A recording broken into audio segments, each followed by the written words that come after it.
Love City Arts podcast. I'm Andre in the Flow. I wanted to create a space where artists could come together and encourage all of humanity through the arts. So welcome to that space. For more information, to follow my journey and the journey of all of our artists, visit andreintheflow.com and lovecityarts.org. Please enjoy today's episode, and thanks for listening.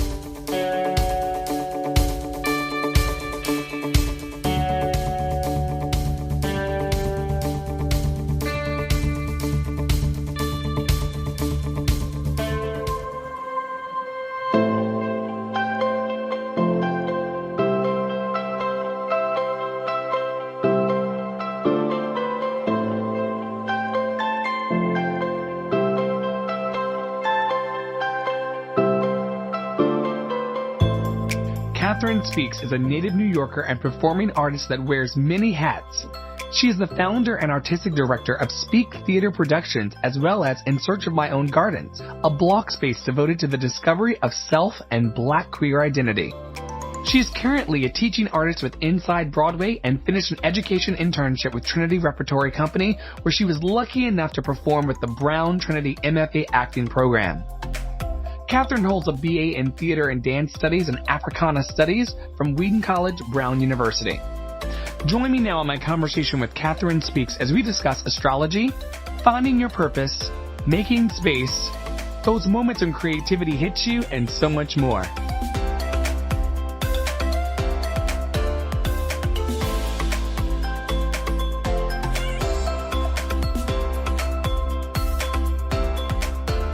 Hi there and hello to everybody, and thanks for listening to the Love City Arts podcast. I'm Andre in the Flow, and today I'm joined by Catherine Speaks. Hey there! Let me tell you something. This multidisciplinary artist cannot be contained. I don't even know how to put them in a box.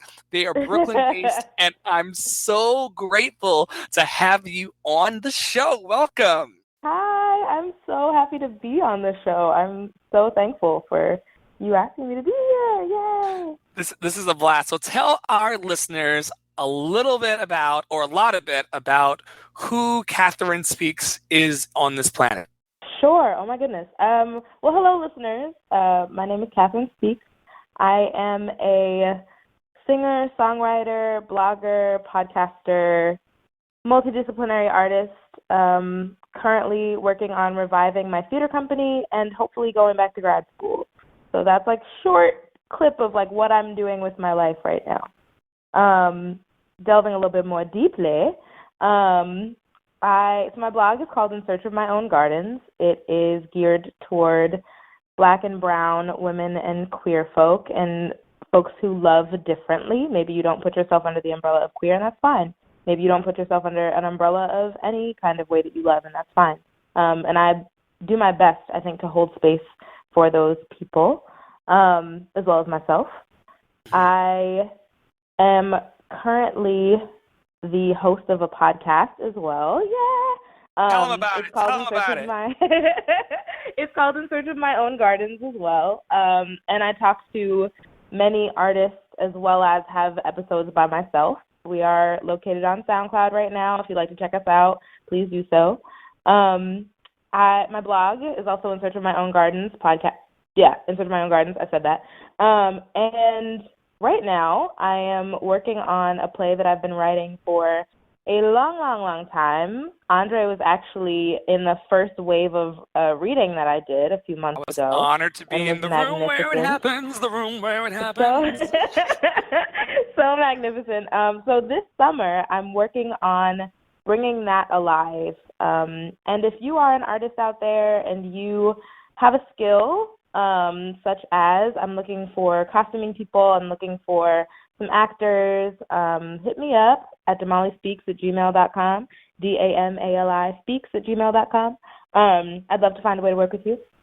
And the play is about being brown and queer and Black, brown specifically Native American, and figuring it out and being an artist. And there's 3 main characters, 2 kind of sub-characters.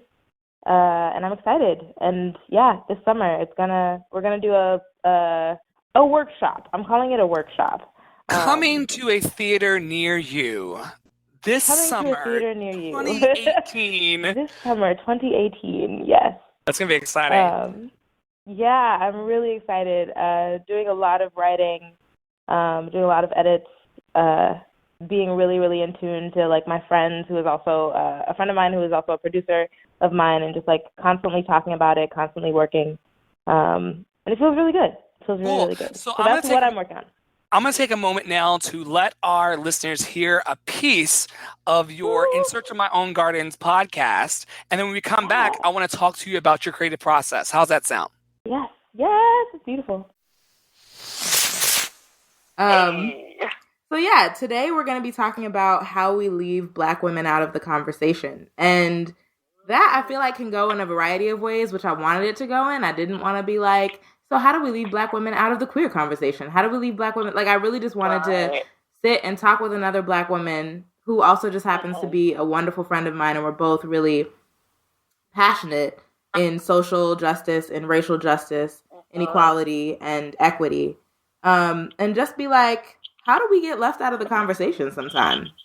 And how do we deal with that in our dealing with trauma? So yeah, just like, how have you personally felt that you may have been left out of the conversation? Or not even may have been, that you were left out of the conversation? Oh, definitely. Oh, yeah. It's, I was thinking about this earlier today, and the first thing that kind of popped up for me was like, how are we not left out of the conversation, right? Like, our erasure and our exclusion as Black women is kind of like the default modality in like the world, right? Like just like misogynoir and patriarchy yes, make it such that like people just, the assumption is that Black women are going to be excluded. And so Okay, In Search of My Own Gardens podcast, available where again? Yes. On SoundCloud at Gardens Podcast. Cool. So tell me about your creative process. As you're writing your shows, as you're doing that wonderful podcast that we just heard, as you're like allowing creative energy just to flow out of every pore of you, like how do you get yourself into the zone? Ooh, I don't know that I have a specific zone. I think it kind of just, like the art kind of just hits me. I always carry around a notebook. I'm always ready to record a voice memo if I need it, where the moment just hits me and I'm like, oh, gotta think about that, gotta elaborate on that. So you're always ready for that moment of inspiration. Yeah, I'm always kind of just ready for it, or I try to be to the best of my ability.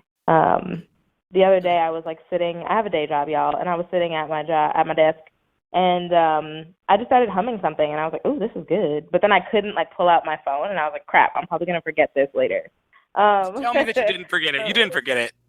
I did. Oh, no. Forget it. But it's okay. It'll come back. It'll come back. There are times there are times when I will get like a snippet of a melody line right when I'm in that waking state between dream and here and there. Yep. And I reach out to kind of try to pull it back in. And I'm like, no, why did you? Yeah, it happens all the time. But yeah, I mean, luckily with my podcast, I just have some really amazing artist friends. And a lot of them I've just had to text and be like, hey, are you interested in coming on the podcast? And they're like, yeah. And I'm like, oh, okay. Do you want to talk about this? And I'm like, yep. And I'm like, oh, okay, cool. And so sometimes I'll like write out some questions for them, and I'll send them to them, and they'll be like, oh yeah, I like this, or let's tweak this. Sometimes they'll just be like, nah, let's just talk. Let's just have a conversation.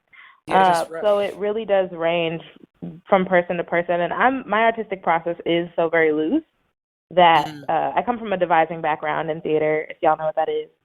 No, could you tell our listeners about what that means? Yeah, so devising work, it kind of began, or I don't really want to say began, but like it kind of got the ball rolling with Anne Bogart, this woman who kind of just noticed that theater was kind of like a soup, and you like had certain ingredients and like you can make a piece that way. And I started training in that way when I went to Brown in 2010. I graduated high school, and I started training in that in like 2013-ish, 2012, 2013-ish.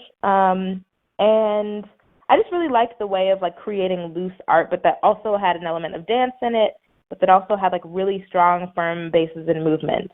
And everybody does devising differently. So it's not necessarily, you know, one way to do devising. It's just kind of how you want to explore movement and want to explore space. And for me, it all begins in ritual because I'm a Black Native person. And so it always comes back to what is ritual and what is ceremony. Tell me a little bit more about what it means for you to be a Black and Native person in the arts. Yeah. Oh, wow. I think it means that I'm constantly discovering my ancestors.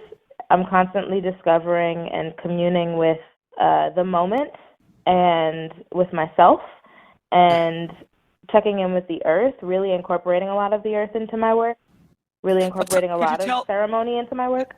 Sorry to interrupt. Could you tell the listeners, because I think this is incredible about you, because it's your story and your journey and your lineage. Tell them about your makeup. Oh, you said Black and Native. So what does that mean to a listener? Oh, yeah.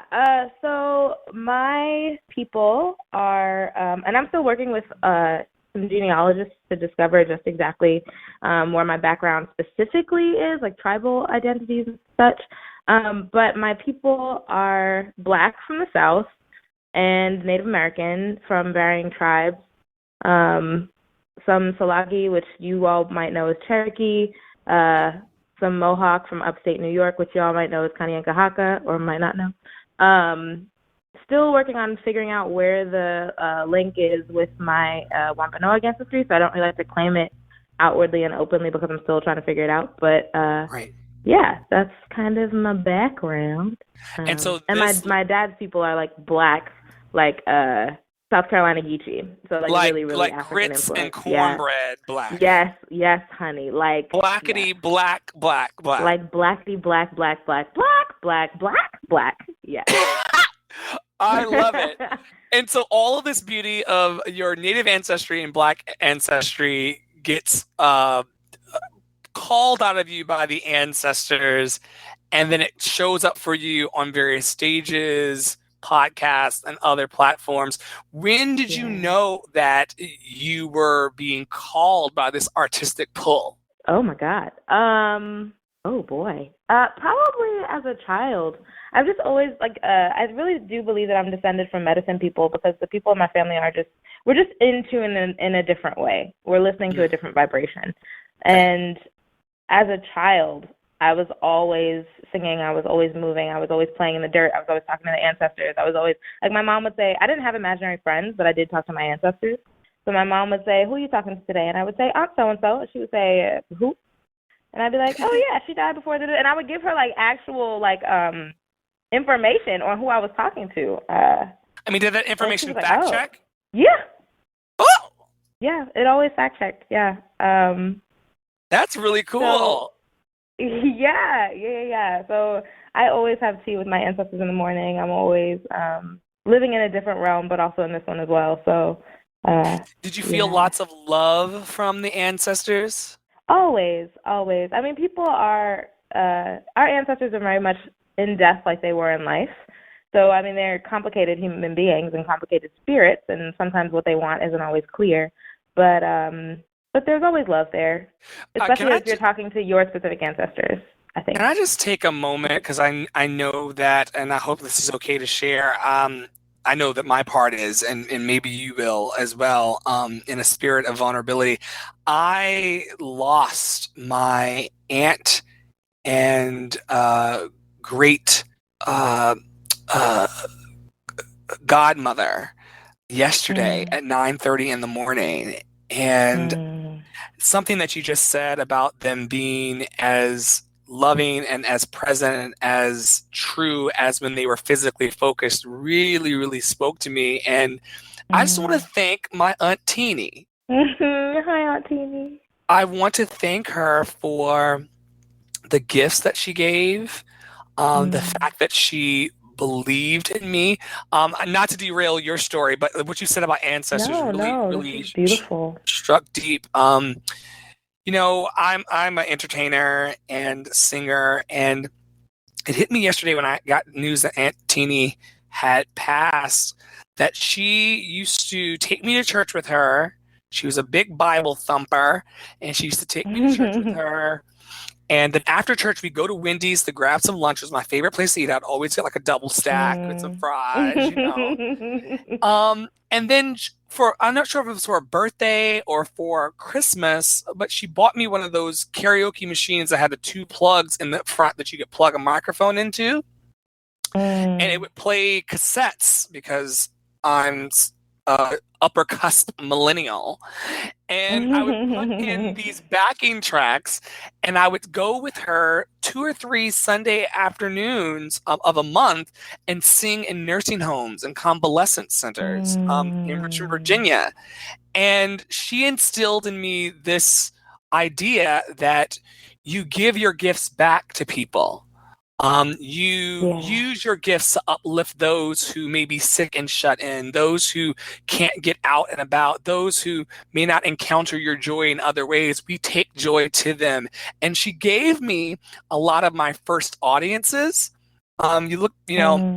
Now a lot of the music that I do is more secular and not, religious based, but she gave me my first audiences and then gave me the tools I needed and the love I needed in order to step out into my current artistry. And so I just want to thank Aunt Teeny on this podcast for that gift and that love that is never ending. And I know that you recently had someone also go over, and how did that person bounce off of your energy while they were physically focused? Yeah.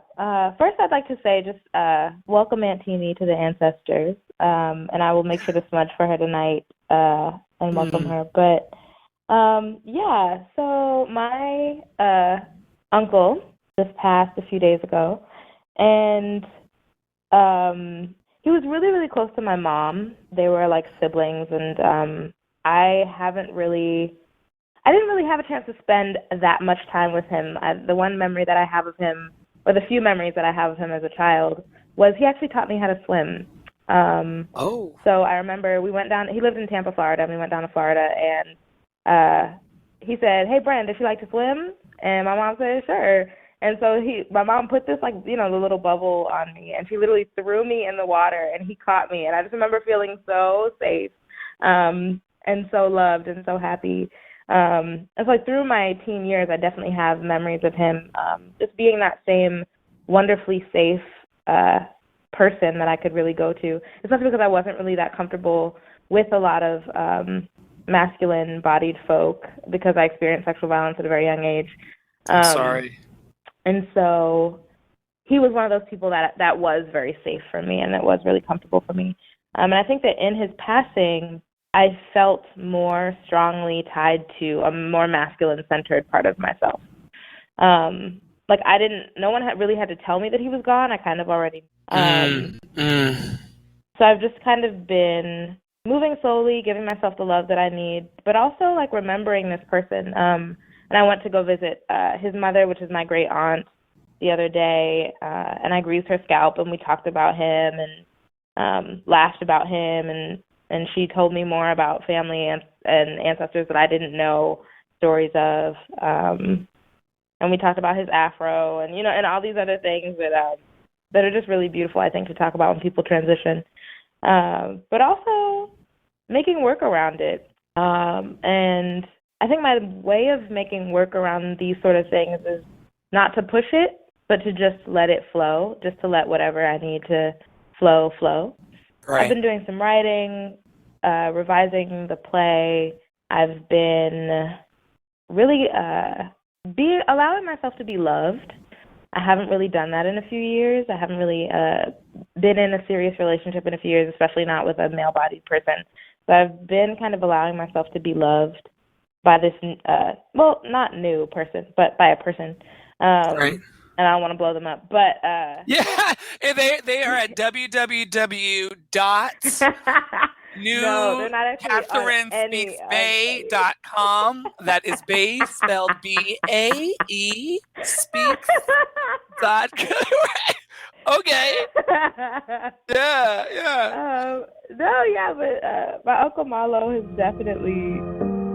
I feel him with me every day. Yeah.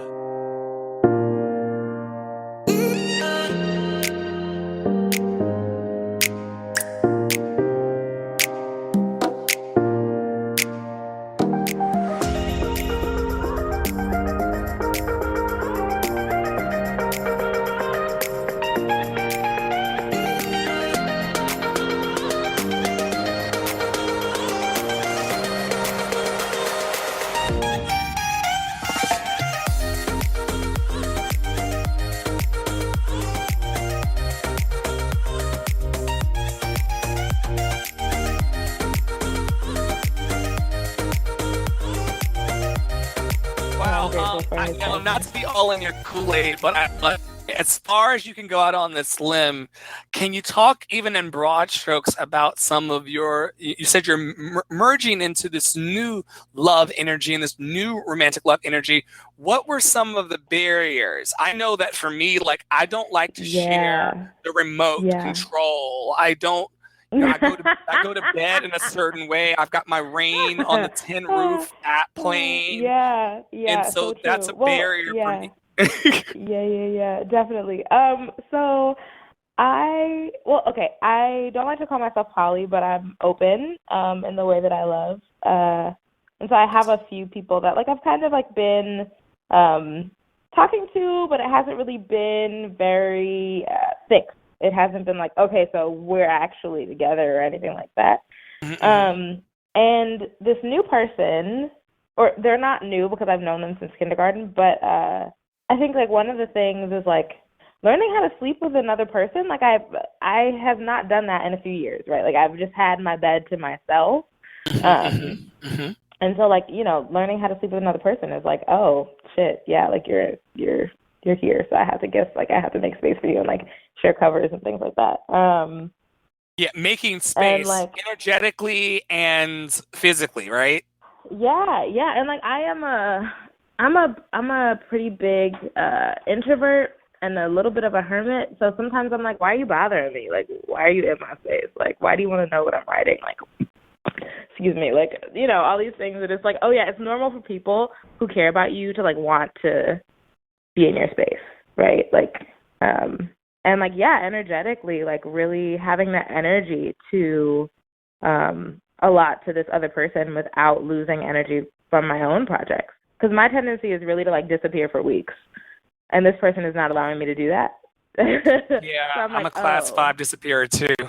All right, yeah, like, oh, okay, I can't disappear for weeks. All right, cool. Or like something that they said to me the other day was just like, I'm not going anywhere, and I was like, I'm a runner, so to me that was like, I believe it's skin time, and that means that it's time to go.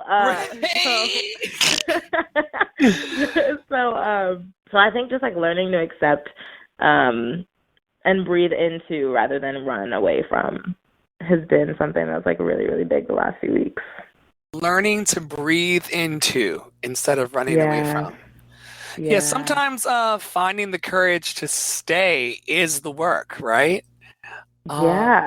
Yeah, just like how can I, for just this moment, remain? Like nothing to push, nothing to pull, just kind of allow because the truth is you are a very, very attractive person, and your energy I'm going to put a photo up on my blog with this airs. I mean, you are a beautiful brown thank you. Goddess, and so it's no secret that you would call love into yourself. It's just that when it gets to you, how do you create the container to allow it and just be a recipient of all of the universe's goodness towards you? Yeah, and this particular person I've been running from for a long time. Like I said, since kindergarten, you said, right? I've been running since ABCs. I've been running since kindergarten, like 95, 96. I've been running since 96. So, ain't you tired yet? No, actually. No, I'm actually not tired. You're like, I got brand new shoes and I'm not scared to use them. I got these Nikes. Like you said, just do it, so. I love it. What do you feel your life mission is? Oh, dear God. You just asked an Aquarius Pisces that question. Do you know that? I know. And you're like, which one? Right. 7 years back or 7 years forward? I know. Right. Oh, God. Well, okay, I'm going to say this. So around my apartment are constant reminders. So I'm an artist. I'm a painter as well. And I've kind of painted a lot of things that say, what is my purpose? And I'm constantly asking myself that question, what is my purpose? What is my purpose? And I think that my purpose involves speaking my truth. It involves speaking to Black and Native ceremony and ritual and holding space and loving people, but also fighting. I'm a fighter, and I really do believe in social justice. I really do believe in being a radical and being a radical thinker and reading and educating myself as much as I possibly can in bringing children into the world, however that looks. I've been really thinking about doula work lately and talking to people about that. Yeah, I'm like really, really interested in it. I'm really interested in children's education and teens education and mentorship more so than being in the classroom. I've been in the classroom for a while now. I've been a teaching artist for about 6 years. And I'm really looking at transforming that into a mentorship position for myself because I think I'm a little burnt out of the classroom, but I do still want to work with children and teens. And so I've been like, well, how can I be more of a mentor? And I think the universe kind of naturally places me in these positions to be a mentor. So that's been really cool to just kind of get my feet wet in that one and just see like what kind of mentor I am really to people of varying age groups, right? But yeah, I really think that those are the things that include my purpose. I don't have a big, broad, this is my purpose, like Oprah, like I don't really have that. Right. And I think Oprah would tell you that like she doesn't either. She just so happens to like have made billions of dollars in what she does well, but I think she's still in exploration as well. So that's definitely helpful. Yeah. I know Go ahead. I definitely want to speak to Black and brown folks. Like I'm definitely not easily digestible for everybody. I'm not everybody's cup of tea, and that's okay with me. I think in a time like this, to have a special calling towards Black and brown folks is necessary. Beyond it just being something that you option to do, I find it to be quite necessary. And personally, I've made it my business to tell every Black and brown person that they are beautiful. Same. If they're within the sound of my voice, and if they are within earshot, or in this city, if there's a moment of connection, I'm like, you are beautiful, because it's important that when you dwell within a system that villainizes and discredits and does not find worthy a sentient being based on appearance. Yeah, and not just worthy, but human, completely dehumanizes a whole set of people and peoples, and takes away their land and takes away their future and their past at the same time. Lord. That's really, really my Lord. poignant. So if you feel like that is upon you, I bless that. More than anything, I bless today, because we as a people are worthy of that and so much more. I'm going to play one of your songs for the listeners now. Yeah. And which song should I play for them? Oh my goodness. I think it's also on my podcast, but it's a good song. All right. We'll be right back. The soul and the way that it grows, and I think the link is tight, and the way we fight is done. We are one. I think of time and the way it grows, the soul and the way that it grows, and I think the link is tight and the way we fight is done. We are one. I think of time and the way it goes, the soul and the way that it grows, and I... All right, and we're back. Okay, so we're coming down to the final stretch of this thing, and just tell me a little bit about a redemption story. Like, was there a time when you were just down and out, and you felt like you weren't even going to be able to, like, make it, and then all of a sudden, like, bam! It doesn't have to be. It doesn't have to be like that. I mean, it could be your that's own. real. That's real. Okay, so I'm an Aquarius Pisces, y'all. So what that means is that I'm an Aquarius with a little bit of Pisces, but I also have a Leo moon, so I'm a little, So I don't have many. I don't have one redemption story, but I do have many little. I do have many little moments in my life. I've experienced sexual violence at a really young age, but then also it kind of continued.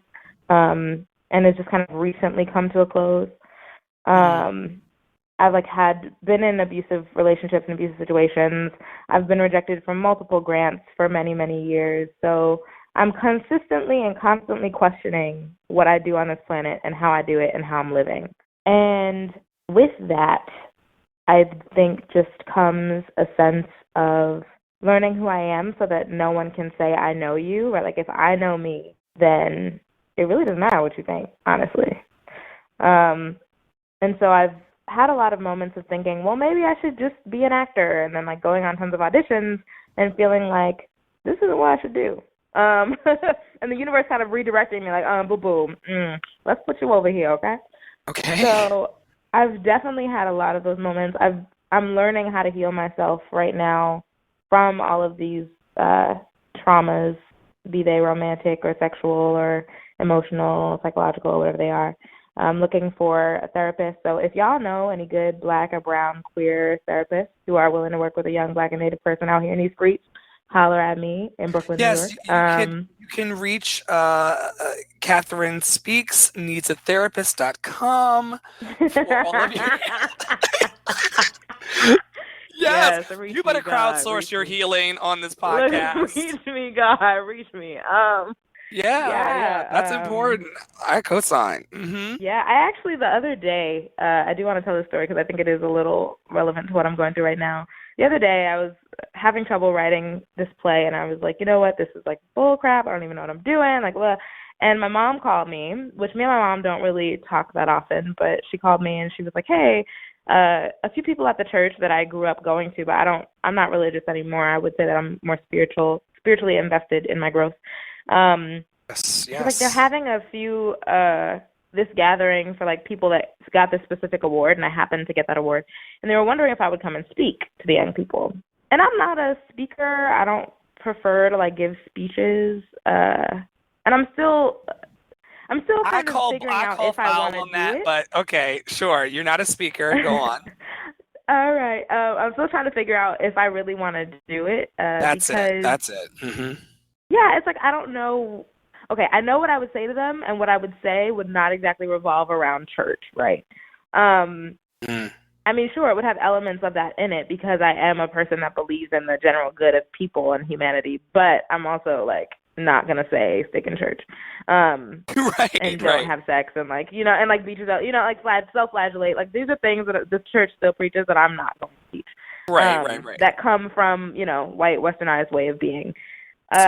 Speak. So it really made me think about, what am I really here for? And what did my name, they were talking about successful people in the arts. And I was like, baby, I do not have a paycheck from my arts jobs currently. Like, well, actually that's a lie. I totally do. But I'm just like, who is successful and how did we term that? Because I don't believe myself to be that yet. So I was like, are they sure they want me to speak? Like, they sure they know what I do?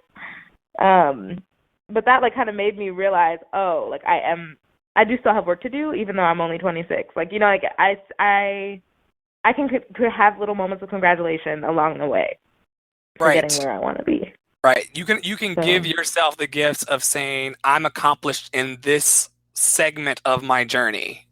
Yes. And I have survived all of these things that tried to kill me. So say that one more time. I have survived all the things that have tried to kill me. Right. I think for a lot of our listeners, they can also say, I have survived a lot of the things. Well, no, not just a lot. All of the things that tried to All kill of them. you. If you're currently sitting here, you have survived all of them. All of Yeah. them. And that's really, really good. I'm going to ask you a couple of fill in the blanks, but I want to thank you for surviving. I want to thank you for thriving, and I want to thank you so, so very much for being on this podcast today. Yes, thank you for having me. It's been wonderful. It's such a gift. Such a gift to have you. Okay, so fill in the blanks. Actually, before you fill in the blanks, Okay. remind the listeners one more time where they can find your work.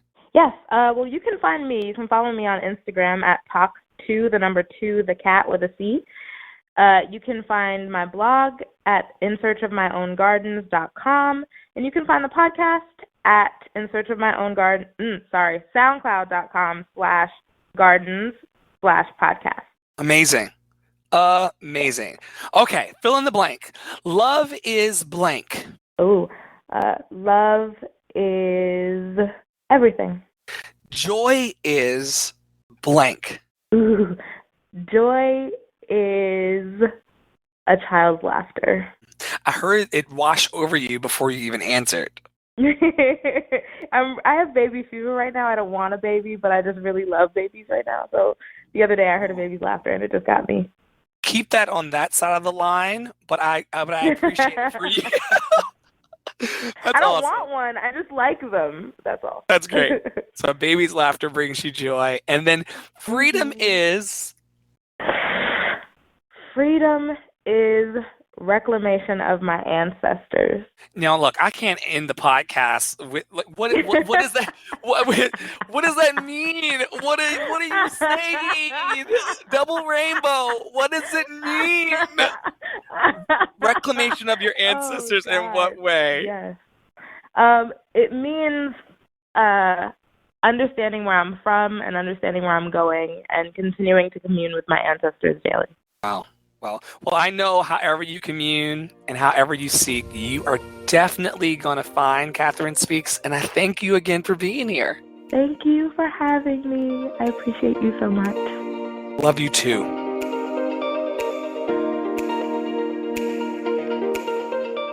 If you enjoyed today's podcast, I want to invite you to like, share, comment, and tweet about this episode. Your comments help me to make this podcast the best that it can be and continue to share the love. Don't forget to pass this episode on to someone that you may know that might need an extra pick-me-up as well. Also, feel free to visit lovecityarts.org. We've got more episodes, monthly giveaways, upcoming in-person events, uplifting blogs, and a book club on the way. Love City exists to uplift artists, the ones that love them, and the inner creative genius in us all. Thanks so much for listening, and stay tuned for another uplifting episode from the Love City Arts Podcast.